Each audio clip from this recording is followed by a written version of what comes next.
coming. So, bread. It's a big subject. Imagine a world of breakfasts without toast. I know it's bleak, isn't it? But more seriously, agriculture began in 8000 BC in a part of the Middle East known as the Fertile Crescent. Humanity switched from being a hunter-gatherer society to one based around growing food, not chasing it. In other words, we stayed put to look after our crops, and villages and then cities were born. The first city, was founded in around 4000 BC, and its heart was the temple, which also functioned as a granary. And this gives you an idea of the importance of wheat in that society.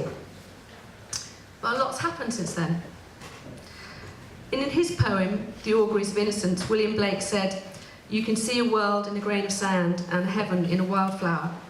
And apologies to him, I'm going to paraphrase him horribly now.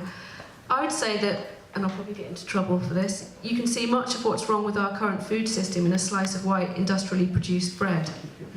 So how did we get here?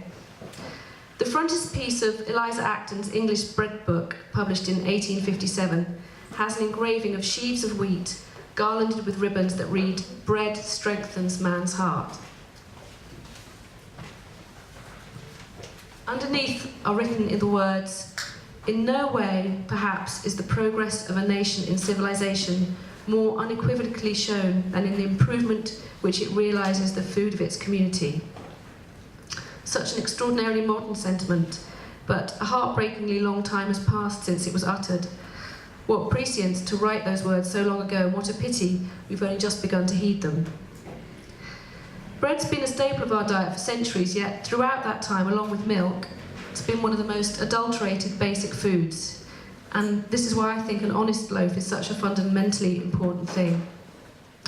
And what better way to serve your local community than providing a loaf that's guaranteed to be wholesome and above all tasty? So with that in mind, what does sliced bread say about society? How did something so natural and sustaining, so wholesome, become denatured? And also ubiquitous and unassailably cheap. Isn't cheap bread a good thing? Safe to say there's no such thing as cheap bread. The illusion of it is everywhere. And while it might make sense in purely economic terms, I think, and others will probably disagree with me, that methods of bread production have resulted in a loaf that's bad for our teeth and our guts, and I think in our waste of it, probably bad for the world. The discovery of the Chorley wood method, a quick chemical way to raise bread in 1961, led to highly cost-effective, uniform mass production of factory loaves. And this was a good thing for lots of people who wanted that kind of bread, but it also meant we lost our connection to handmade bread almost entirely. But happily, things have been changing. There's been a rapid spread of small bakeries producing bread on a slow ferment without additives, and I think with the help of Chris, Andy, and Aiden and Chris, we're going away to re-educating people about the importance of good bread.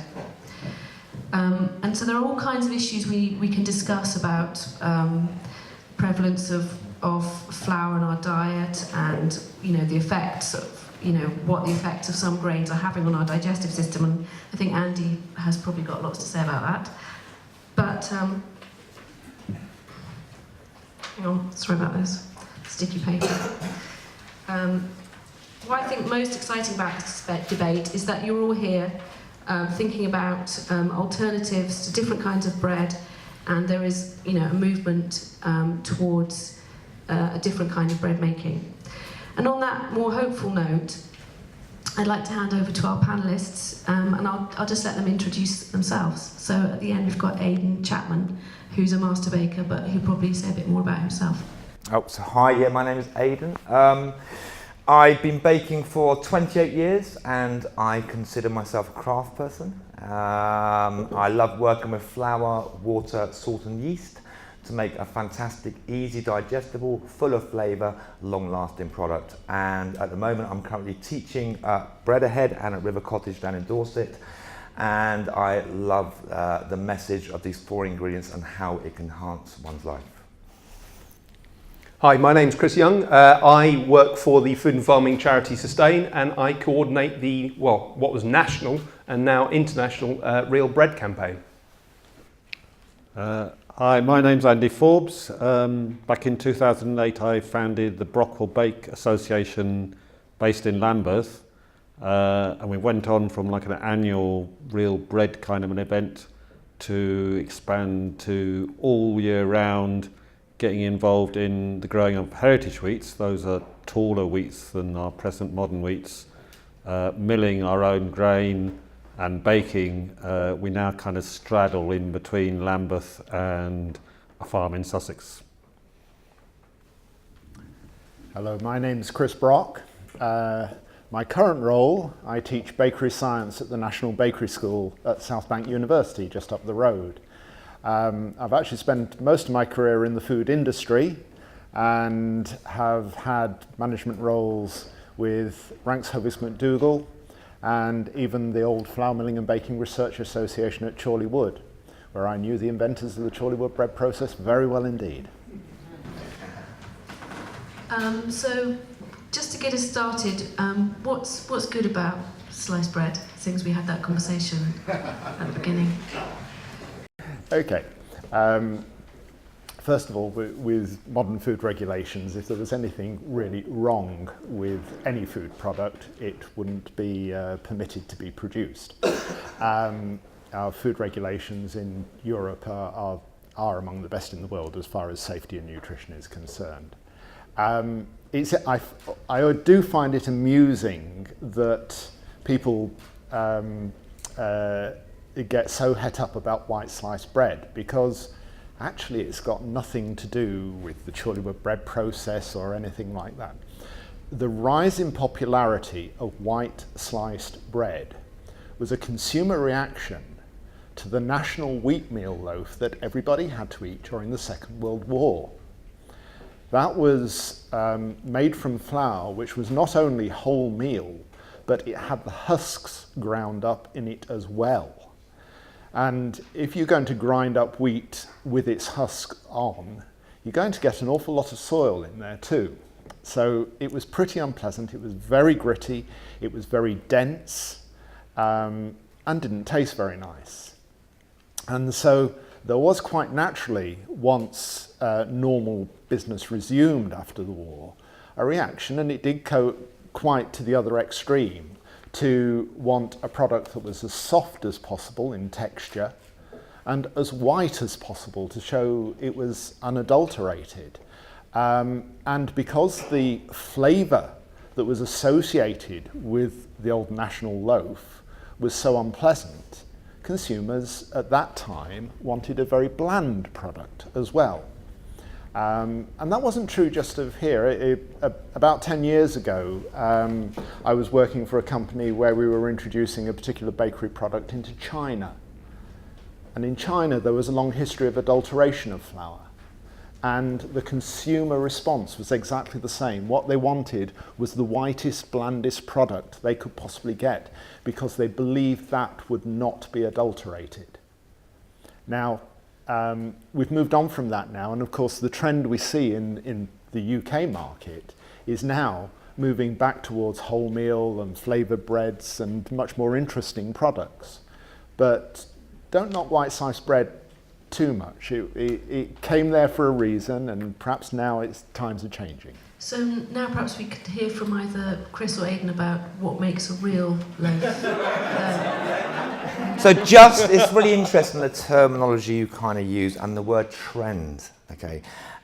3,000 years of history of making real bread, and to make real bread, it certainly isn't a trend. There's lots of talk in the press about, oh, sourdough bread is trendy, it's for the middle class. No, good bread should be on the dinner table for every person to eat. It should be human right to eat a bread made out of 4 ingredients. And the terminology unadulterated, I mean, really, you talk about a sliced loaf of bread and look at the ingredients. I mean, I don't need to say any more. Look at the ingredients. 4 ingredients on a sliced loaf of bread with 8 to 12 ingredients, if not more. So the word unadulterated, your terminology is kind of like contradictory to what you're trying to say. And for me, a real loaf of bread should be a product with the 4 essential ingredients. We're going to make bread how it should be made. And I'm a baker, and I'm proud to be a baker. I've been baking for 28 years, And I love the fact that I've taken a skill that my forefathers has passed on to me. And I think literally that, the word trend is really interesting, the word trend. I don't really see that trend really. I think, literally when I was baking bread in the mid-80s, I learned to bake bread, thankfully, in a good wholesome bakery where they used 4 ingredients to create their breads. And that was at a time when it was the rise of the sliced white loaf. And I think like we got to like the sort of like in the world, a lot of people were not using their hands. And I think what's happened now is more and more people turn into jobs where they want to use their hands. Okay, and that's where the bread is on the rise on the small independent bakeries around the country. Is more and more people seeing that when you make a wholesome product and a soulful product, it gives you a great feeling. And when you eat that kind of bread as well, it will give you a good feeling. So, for me, real bread, it's more than bread. It's everything. It's the dinner table. It's the bringing the family together. And I just think there is no comparison. And I think in 100 years' time, that sliced white loaf will be a mere blip in history. I really believe that.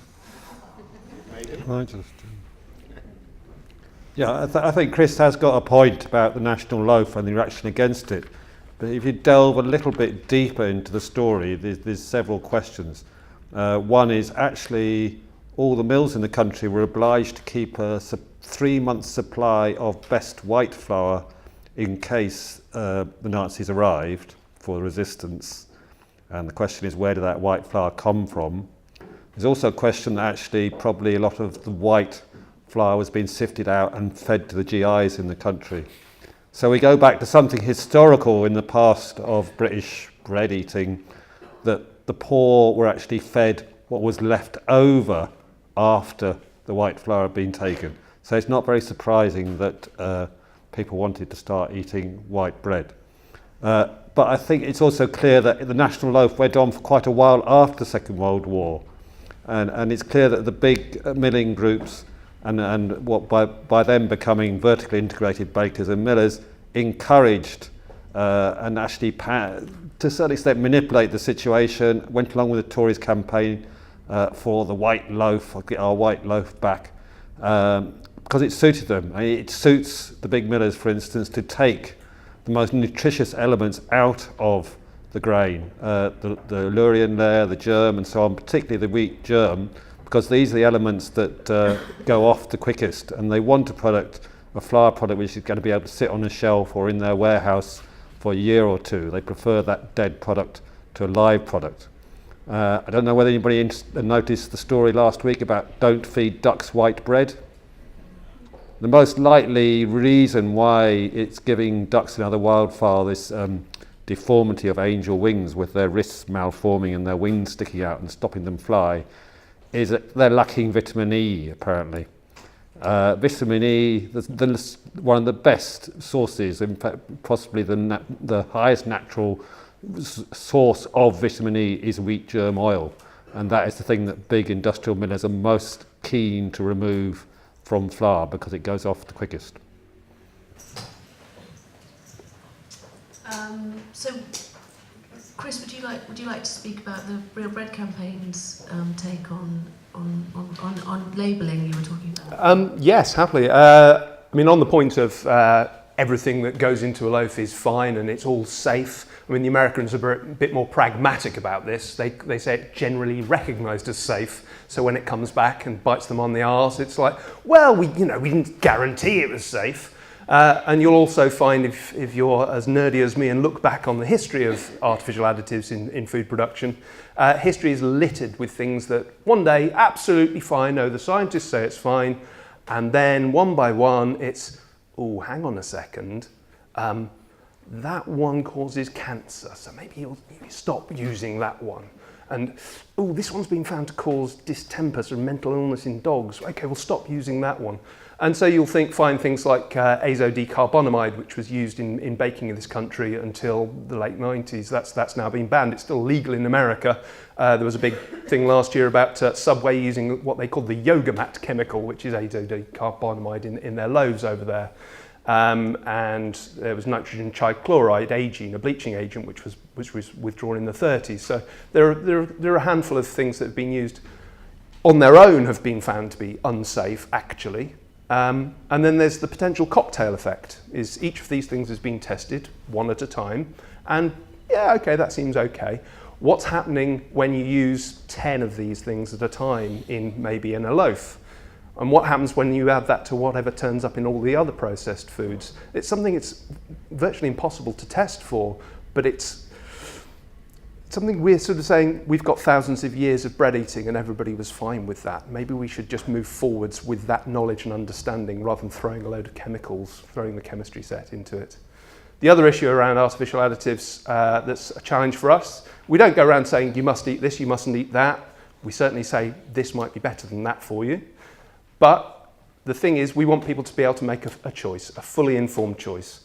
And the problem with labelling and marketing laws is that you don't always know what you're getting. If you walk into a supermarket, see the in-store bakery, as it's called, I mean, sometimes it might be oft quoted as calling it a loaf tanning salon in some cases. But if you go into, let's call it a bakery for now, you won't find a label on the bag that it comes in, you won't find a label on the shelf. You do not know what's gone in there. But because it looks a bit pretty and they've put the word artisan up there, you think, that's the same as I'm getting from the local baker. It's cheaper in the supermarket than the local baker. Why should I go and support my local baker? Which creates an unfair playing field, an unlevel playing field. They should be declaring what goes into those loaves. And so if people want to make a choice to buy something full of additives, then so be it, but at least they know what they're getting.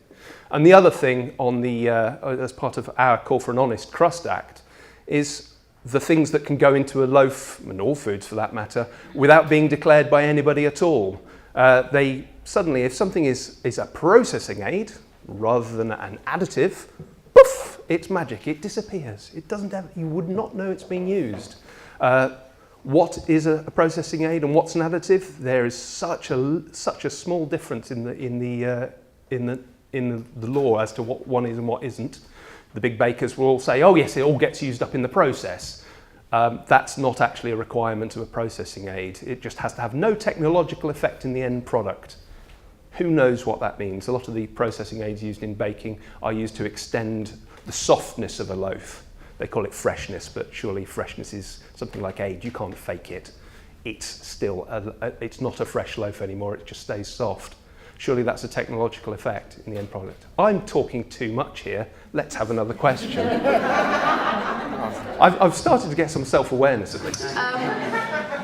One of the things that you two were talking about before was whether or not modern varieties of wheat were contributing to sort of celiac disease and gluten intolerance. So I wonder if Andy wanted to speak a little bit about how wheat's developed. Right, I've been kind of trying to look into this quite a bit in the last few months, trying to pin down these issues that people come up with that they want to have a gluten-free diet. We probably noticed in the last year or two, almost every supermarket has a gluten-free shelving space now. I think the first thing to say is that, like, the tip of the iceberg is people with celiac disease. I don't know how much most of you would know about that, but it is a very serious problem for a few people. It's basically a disease of the small intestine where the lining of the intestine becomes inflamed and swollen, and what should be like a sort of fingers with a lining on them that looks like a sort of deep pile carpet, providing a lot of area which absolutely absorbs what you're trying to digest into your body, becomes inflamed and closes up and only the tops are showing, and so you stop digesting all sorts of things. And it's become clear that that is basically an allergic reaction in that part of your body to some of the elements of gluten.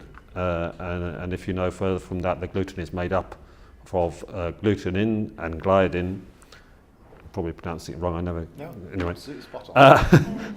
It seems that some elements of gliadin, which tend to be the ones which irritate most people with celiac disease, may have changed between heritage wheat and modern wheat. By heritage wheat, I mean the taller wheats that were superseded by much dwarfed, shorter wheats in the 1960s. that is one possibility. There are a whole lot of other factors that may have come into the story. But celiac disease is something that only 30% of Caucasian people can get genetically. It seems that celiac disease has increased by maybe 5 times since the 1950s to the present day in quite a few countries. And that is based on actually testing for antibodies that those people have for these particular gliadins and other epitopes which create the problem for them. What we need to find out really is why is that increase going on. I would say the change between heirloom wheat and modern wheat may be one thing. Changes in how we're introduced to wheat early on in our babyhood may be another thing.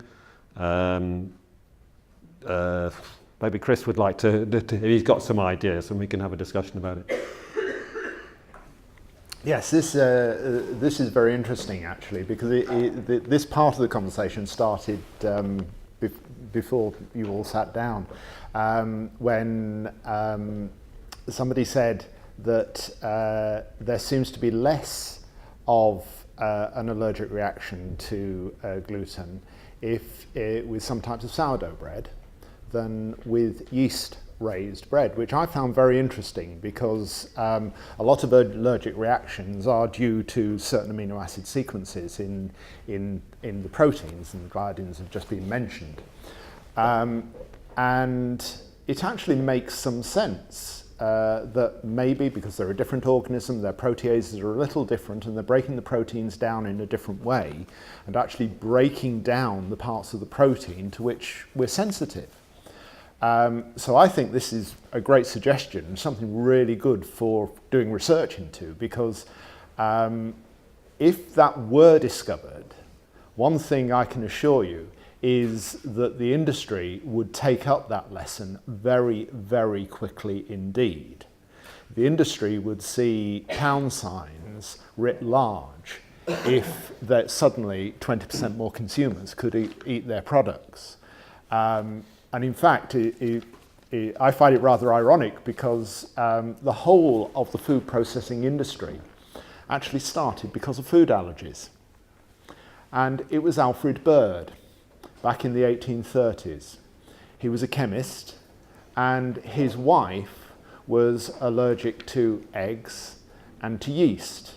And she loved custard and she loved bread. And Alfred Bird invented an egg-free custard powder, which you can still buy today, and he invented baking powder. Baking soda already existed, but he invented baking powder, which contains the acid with which the sodium bicarbonate reacts in exactly the right proportions. And so the whole of the modern food industry was based on a reaction to food allergies. I mean, if we could repeat that one, it would be great. Let's come back on that. Yeah, well, I'd love to see that happening, Chris, but somehow I can't quite believe it will. I mean, I think one of the other key possibilities with celiac disease, and I think it probably are, there are a number of causes for it. And by celiac disease, I'm obviously concentrating on that because we can actually diagnose it quite clearly. Wider wheat intolerances, irritable bowel syndrome and so on, we don't have a diagnosis for, but it definitely seems to be there's enough people around with those kind of problems that there is something to solve there. But one of the strong possibilities I would suggest is that you have phytic acid in the grain, basically concentrated in the allurion layer underneath the bran layer, and that binds to it most of the trace elements in the grain, which are there for the plant to eat when it germinates, but which are guarded against anybody else stealing them until that time. So you have salts, phytins of a lot of trace elements: iron, calcium, copper, manganese, various vitamins and so on. Unless it's in insoluble form, unless you can give the natural enzyme that is in the grain, phytase, enough time to unlock that phytin, it's not going to be available to you when you eat the bread made from that grain. It's not even a case of it not being available. The phytic acid will have the potential to rob you of other trace elements you've eaten in other foods. The swine, pig and poultry industry spends millions and millions of dollars across the world feeding extra phytasts to the pigs and the swine because they can't digest that phytic acid and trace elements bound to it. Yeah. Unless you give enough time in your fermentation, which is basically imitating, duplicating, mimicking the germination process, for that phytase to work on the phytic acid, you're going to have that problem. And to me, the Chorley wood process, above all else, goes its whole pressure to cut down the time, to do what they called a no-time method of baking. I don't know whether you normally still say that. I've been told it's still correctly termed a no-time method of baking. But it was certainly sold like that originally. But I mean, unless and until you get rid of that, we see sourdough bread appearing on supermarket shelves, which we know has not been done by the sourdough process, by long fermentation, which is simply a mix out of a bag. Unless industry does take that on. I think Aiden has something to say. While the microphone's passing, I just wanted to, seeing as you're offering, I've got the talking stick. One thing that probably ought to clarify is celiac disease isn't an allergy. It's an autoimmune response, which is different from an allergy, which again is different from an intolerance. So they're separate things. And the issues with phytase is nothing to do with allergies either. That's about the ability of the body to absorb certain nutrients. Just wanted to clear that up. So really interesting, like the allergies of gluten and wheat. I mean, obviously I've been baking for 28 years and I've always worked with long fermentation, whether it's sourdough or whether it's yeasted bread. Okay, I was taught to make bread by using a method called the sponge and dome method, where we're setting a section of our dough away, fermenting for 18 hours, and then adding the rest of the ingredients the next day and longly fermenting those things.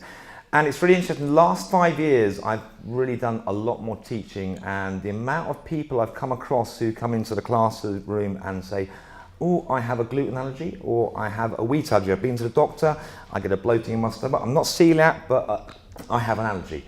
And once they've done the class and they've learned the process of the long fermentation, where the wheat is fully absorbing the moisture and the hydration of the dough, and we're giving it at least like 24 hours to ferment, you know, a week or so later, I get an email and it's like, it's a miracle.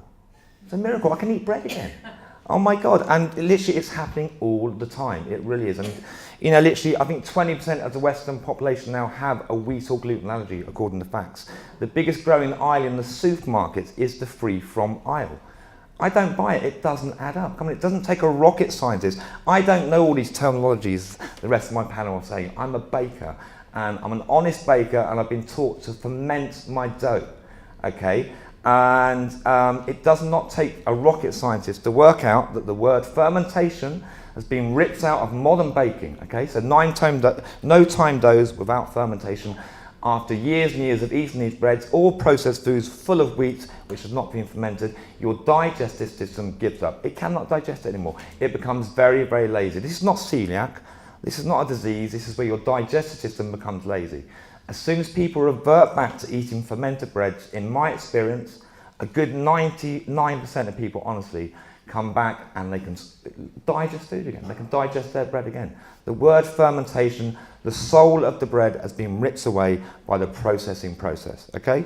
And it's, you know, literally, I spoke to you earlier on about it, and you'll say, oh, let's have a debate about it. Let's write a paper on it. The public don't want to wait 20 years for another paper about how we can digest bread that hasn't been fermented. It's fact. It's growing out there, you know, seriously. You know, why do we have to wait for these government legislations that take 20 to 30 years to go along, and then in 30 years' time there'll be something else we can't digest, you know. Back to good old-fashioned methods, problem solved. So on that note, could you just talk a little bit maybe about your, because I bake bread every week and I find time for it in my life, and I'm just wondering if you could kind of move it more into practical. So it's really interesting. Obviously, teaching a lot of people to bake at home now, the word fermentation. A lot of people say, oh, I haven't got time to make bread over 2 days or 3 days in my life. I'm far too busy. You know, a lot of professional bakers say this as well, but generally, to make a loaf over 2 or 3 days is like 5 minutes here, 5 minutes there, or an hour there. It's about fitting these things into your lifestyle. No matter how busy your lifestyle is, sometimes a pre-ferment of a dough can take 1 minute to make. You know, you go into the kitchen, you put the kettle on, you mix up a pre-ferment, place it in the fridge or leave it at room temperature. 18 hours later, your pre-ferment is ready. So day one can take 1 minute. We've all got 1 minute in our lives. You know, we're not that busy that we can't fit a 1 minute process into our lives. Day two, we can mix up the rest of the dough. It may take 5 minutes, okay? And then leave it to ferment again. It's about fitting it into your lifestyle, and good things take time. You can't rush a good thing. There's so many old-fashioned sayings out there that have been ripped away by modern society, you know what I mean? A good thing takes time, and I will stand by that. And I'm sure you found that, like you were speaking earlier on with your sourdough breads, you've learnt really by nurturing it and fitting it into your lifestyle, it's become an important part of your lifestyle, you know. Chris? And maybe Andy can speak about Andy. different grains that he's using to make bread, which ones he likes, or I mean, because I don't know, red last, or what you're particularly fond Yeah, of. I'm not actually a person who's got a lot of experience of things other than bread wheat. And That's okay, that's all I sorry, wanted. by it's a little bit confusing because by bread wheat, this is the common botanical name of Triticum esvitum, which is the normal kind of wheat that we're used to. Obviously, you can make bread with other wheats, but botanically, Triticum esvitum. But what we're concentrating, or what I tend to use, is the heritage wheat. So basically, as I said briefly before, up until the 1960s, wheat was around about up here. Varies a bit. After World War II, actually there was a lot of underused bomb factories left, and it's quite easy to convert a bomb factory into fertiliser factory. Problem though on putting fertiliser on these older wheats is that they would get sort of up here or something, and they would kind of automatically fall over once they're getting towards their full height. So what actually happened was that an American researcher called Norman Borlaug came along, and he got a dwarf Japanese wheat that they developed over there, which was down here, and it was basically every modern wheat is crossed with that Japanese dwarf wheat, so they can put the fertiliser on it and it won't fall over. The problem then, though, particularly at the moment for organic farmers, is that once the plant is down there, it no longer shades out weeds, so then you have to apply a herbicide. Once you've killed every other plant in the field, you've then got a high risk that something comes along, either a disease or a pest, and attacks one plant, and if they're successful on that plant, they're successful on the next plant and the next plant and the whole field. Because of this system of introducing new wheats, it tends to be the case that the next farmer is growing the same wheat as the next farmer, the whole county, the whole country is growing maybe in total possibly 10 or 12 different wheat varieties. And so modern wheats, they tend to have to succeed, they have to be replaced every 8 or 9 years because something comes along and wipes them out. So basically, we're trying to get back to these old wheats. For the first place, for the use in organic farming, well, I'd have to say the high inputs that are used in modern wheat, there's always going to be a question at some point, actually, for instance, the raw material for chemical fertiliser is going to run out in the same way as oil is going to run out. Another point I'd like to introduce, part of my research into what is going on with gluten, wheat intolerance, celiac disease and so on, something I wasn't really aware of, but Roundup, which was invented in the 1970s, in 1980s actually started to be used, which is a broad spectrum weed killer, will kill everything, every plant, started to be used on the wheat crop, is used for something which they call desiccation. So it's used between a fortnight and a week before harvest, basically to try and even out any uneven maturation of the grain, because like any plant under attack, where it feels it's like sort of fatally threatened, it will try and put all its energy into its grain or into its fruit to try and sort of preserve its genes, and also to kill any weeds in the crop and to kill the plant so that the whole field becomes easier to combine faster. So basically, from, say, let's say that it started being put in 1980, now it's the case that over half the UK wheat crop has Roundup put on it a fortnight to a week before harvest. And that residue, not unsurprisingly, is turning up in our bread. So around about between 70 and 80% of our conventional bread, which is tested by the Health and Safety Executive Expert Committee on Pesticide Residues every year, a random sample, 80 to 70% has some kind of agrochemical residue in it. Not a great deal. I'm not going to say it's normally not above the maximum recommended limit set by the EU, but it's there. Most of it is actually something called plant growth regulator that they put on it. That's like 50%. It's got this in it, which basically is a little bit dubious in itself because it can have some effect on fertility in some tests on amphibians and mammals. And another 15 to 20% is leftover Roundup glyphosate in your bread. Some people would claim that there might be some relation. Again, glyphosate, as similar to phytic acid, chelates trace elements and can therefore possibly affect how enzymes both in the dough and inside us worked in our digestion because they may be lacking those trace elements for their proper functioning. So there's a couple of elements there. I don't know if you wanted to come back on any of that or we could move to questions. Okay, I'll just very briefly, because I think Norman Borlaug deserves a little bit more credit than he was given there, because you did rather mix him up with things that people who came later did. Norman Borlaug was working in Mexico, and as well as breeding semi-dwarf wheats, which was a great thing because you've got a limited amount of fertility, and if you breed a semi-dwarf wheat, you're making a lot less stalk, so you can make more grain. It's as simple as that. But he also took care to breed in as much disease and pest resistance as possible. And in fact, his work was applied not just in Mexico, but particularly in India.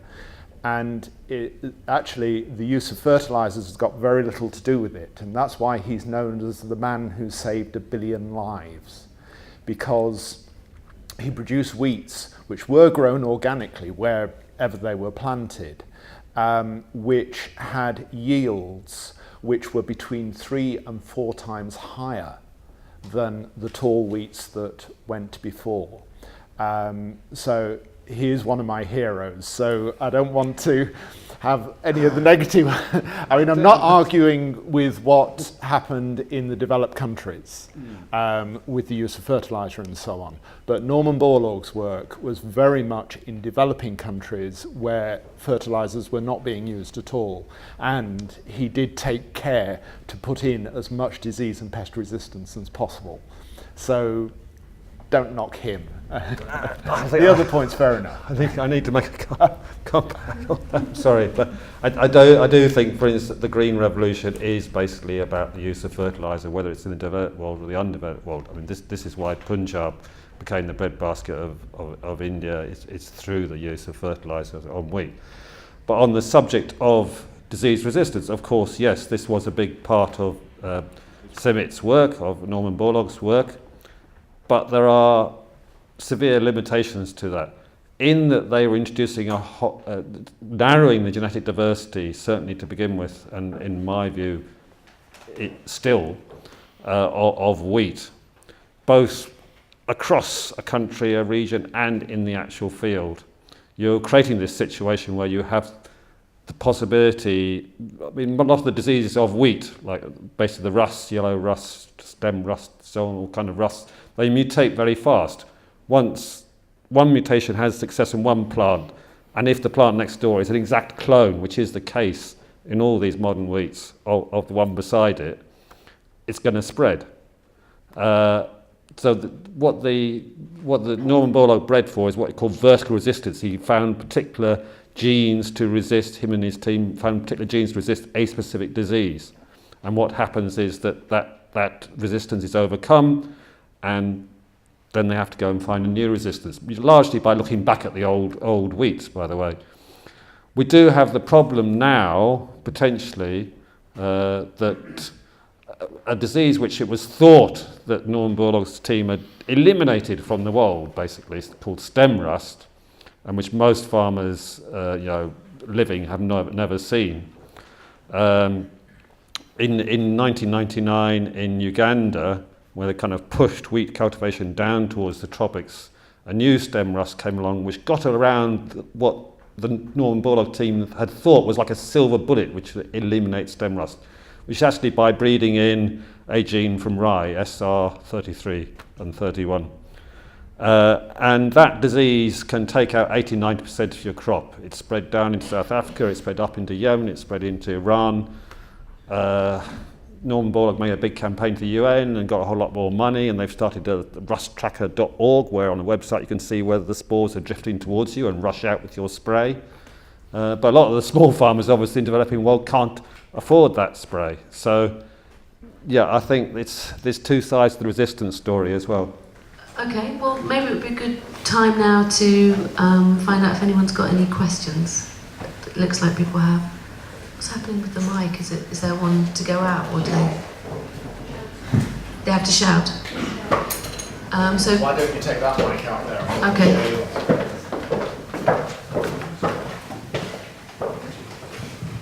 Hello. Before I say my question, I should probably say I'm as big a sourdough store as anyone here, which is quite big, given the loaded room.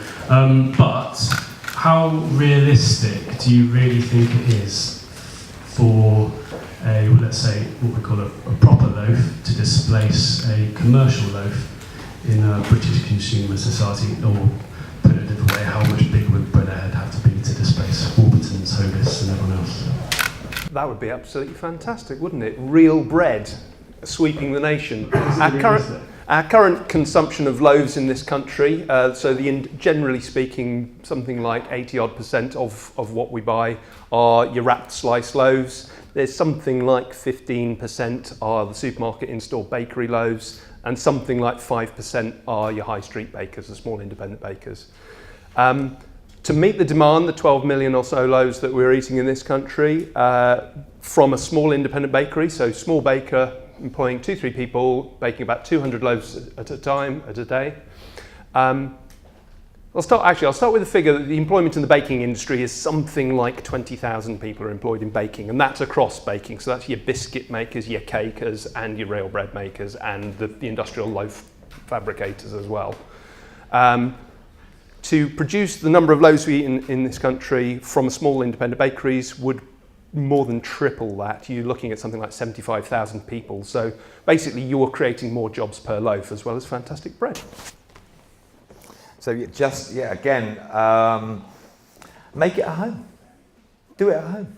Okay, interesting. We've been teaching for the last year. So far, 5,000 people have gone through our school this year, all with the knowledge now to make real bread in the home environment. And a lot of people say, why are you teaching so many people to make bread in the home environment? Surely when they learn how to make real bread, they won't go and support their local baker, who hopefully will make real bread. And we found the opposite. We found when you share the knowledge and you pass it on and they understand what is going on with those 4 ingredients, the time it takes, the care it takes, okay? When they haven't got time to make real bread in the home environment, they will go and support a baker who does make real bread. So for me, I think if knowledge is shared, and it's being shared at the moment in London vastly, lots of places, if we share our knowledge and keep on sharing and keep on pushing that message, I really do believe those figures are going to change really dramatically. And everyone we teach, they should go on and pass on that knowledge as well. It's really important. Pass on the knowledge and we can stamp out a bad thing. Has anyone else got a question? Who's got the mic? Do you know? Pass it. I think there's a question over here on the end of the row. Just be poised here, ready to see who looks eager to answer. Hi there. First, I have one little comment about the Norman Borlaug. I did research out in India, and the tall things, the yield is not the only thing that feeds people. They also use the stalks for animal fodder and feed, and having short stalks, obviously milk was also a thing that fed people and they couldn't feed their cows. So that's one thing. The question that I have is basically, obviously I've just been to a talk where they talked about restaurants using gluten-free breads, and you said about supermarket aisles having gluten-free aisles and everything. How can you learn from the marketing strategy on who's pushing that marketing strategy for gluten and put that towards real bread and incorporating it into the retail sector or consumer service sector that way? Anyone who'd like to answer that? Chris? It'd be very interesting to find out how we get some of those marketing dollars, frankly. The free from aisle is just, yes, it is exploding, but when they say free from, it's not free from additives. If you look at all the other stuff that they throw into a gluten-free loaf, basically nature has created this wonderful thing called gluten, which makes fluffy big loaves. There is nothing yet else in nature that will do that, and so far not one single substance that human beings have created that can do that. So they have to throw in a huge cocktail of things. We're, as a campaign, are much more interested in saying, right, let's cut our coat according to the cloth. You can make some fantastic gluten-free breads. They just won't look like a white sliced factory loaf, which is probably not a bad thing either. But a lot of people, they like a white loaf. You know, a white loaf you can slice and whack in the toaster.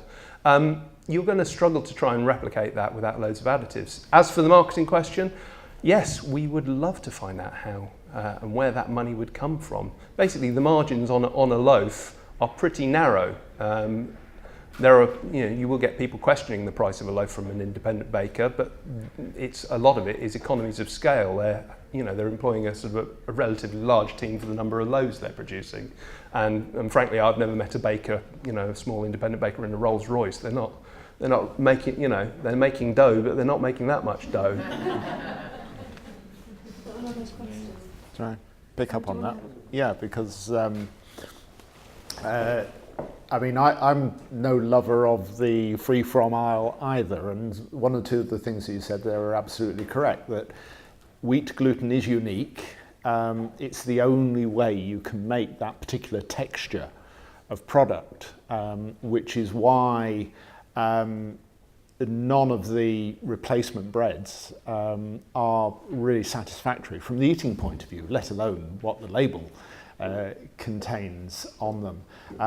And that's why I picked up and was very interested by the point made earlier that if what you have observed, particularly in relation to sourdough, turned out to be proven scientifically, it's fermented bread, so it's not just sourdough. It's fermented bread. Long fermentation time. Okay, it's not just me saying, it's being said by many bakers around the country and around the world. I've not just brought it up. If you haven't heard this before, where's your head been? I don't know, because it's been said for the last 20 or so years.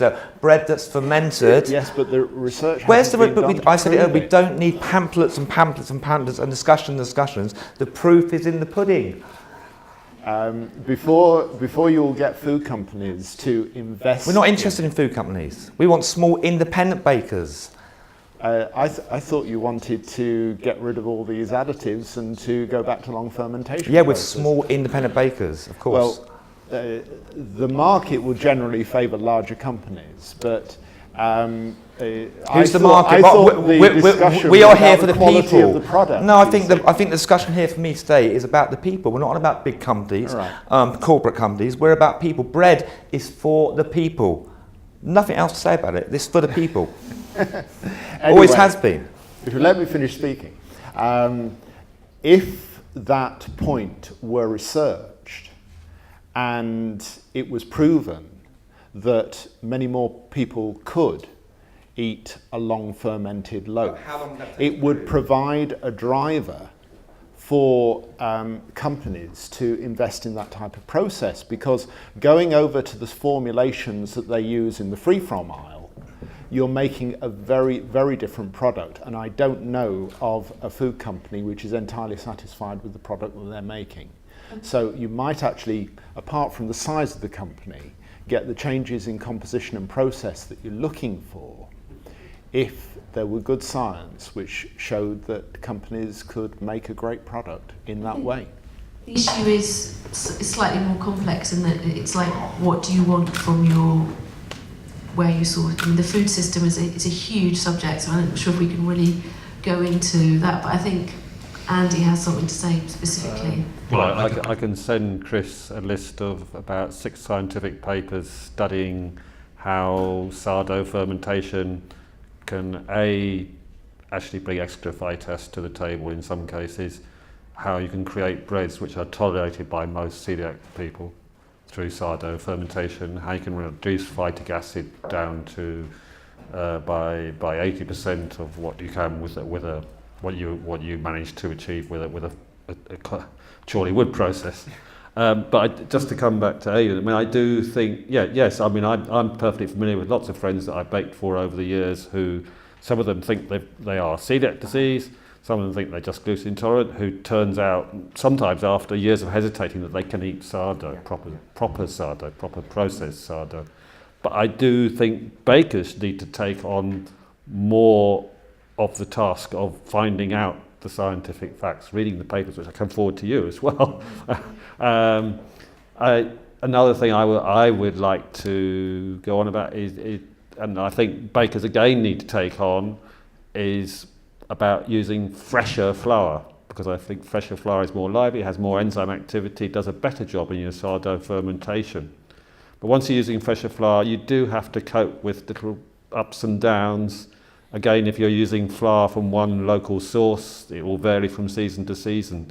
So I think bakers as a whole, including artisan bakers, maybe need to up their game a bit, both in terms of thinking about what's going on in the dough, maybe scientifically, but also their ability to cope with changes it, so that we're not at the mercy of big millers who produce a totally homogenized and dead product in their flour. So do you think it's a bit like sort of revolution in artisan cheese making, where they're using the traditional process, but they're also using science? There's an awful lot of similarities between what roller milling does to the grain, where it's taking away the life. When a grain is mature, there are 2 parts of it that stay alive: the allurion layer underneath the bran and the germ. The bit in the middle is dead. The endosperm, the bit with the starch and the protein surrounding the starch granules, is dead. Roller milling basically gets rid of all the live bit, because that will go off once it's been milled in a relatively quick time, and you've got a dead product, and it's very analogous to the pasteurisation of milk. Chris, do you have something you want to say? Only very quickly, just on the point of, surely it would be in the interests of the big industry to find out what's going on and find out why. So, I mean, if you look, there's an inexorable slump in the sale of white sliced loaf, even though what is called the bread market is still dominated by the white sliced loaf in this country. Year on year on year on year on year, going back decades, white slice sales have been falling and falling and falling, and yet and now we're seeing an increase in people interested in real bread from small bakeries. But we have gone to the people, the Federation of Bakers, who make these loaves, and it's a 3-point-something billion pound a year industry, and said, how about you put some of that money into research to find out once and for all, if what we're saying is nonsense, then we will go away. But what happens if you find out there is another way of making a loaf? Possibly the way that we've all been talking about and the way it always used to be done, which would mean that more people could eat bread again. That would be fantastic, wouldn't it? But they say, no, there's no evidence, no, all bread is good, is pretty much what they say. So we've got time for a couple more questions, I think. Just one. Would you also say currently that gluten-free is seen as sort of a diet fad, and that a lot of people actually see it as it's actually healthier? Like, I have some friends that think having gluten-free pizza is going to be better for them than having normal pizza, because it's very much, celebrity, healthy eating, things like that. Do you think that's part of the battle as well? It's fashionable. I mean, unless you have got, if you've got celiac disease or a genuine allergy or an intolerance, it's a serious issue and no fun for anybody. But it's become a trend, and suddenly, whoa, it's gluten-free. I don't care much fat and salt and whatever else it's got on it and additives, it's gluten-free. Well, actually, someone sent me a link to a video yesterday of how to be gluten-free, and it's a very funny guide on if you want to jump on the bandwagon, hey, here's how you be gluten-free, and complain about everything, and wait until the food turns up and go, oh, has that got gluten in it? Oh, no, send it back. Anyway.